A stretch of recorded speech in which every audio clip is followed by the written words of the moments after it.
Hæ, ég ætla að sýna ykkur hvernig við gerum stuttumferð og mér finnst best að gera stuttumferðina svona því þá kemur minna gat. Það getur gott svolítið myndast gat þegar maður er að prjóna stuttumferðir. Ég er búin að prjóna hérna smá stykki og ég held bara áfram að prjóna því það sem að stuttumferðin á að vera.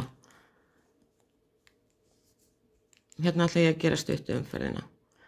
Þá færi ég sem sagt lykkjuna yfir á hægri prjónin,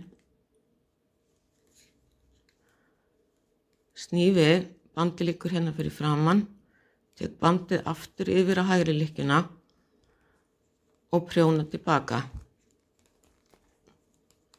Ég ætla bara að prjóna stutt tilbaka svo það tekur ekki of langan tíma. Svo núna ætla ég að snúa aftur við. Nú ætla ég að sýna ykkur hvað ég ger í þessari umferð. Nú prjóna ég að því þar sem stutta umferðin á að vera. Hérna sjáum þið að hún er. Þá fer ég með bandið hérna upp undir og fer inn í lykkjuna þessa hérna líka.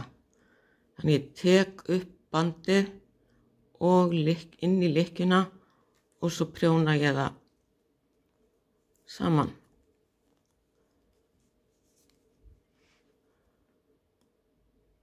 Svo prjóna ég aftur tilbaka.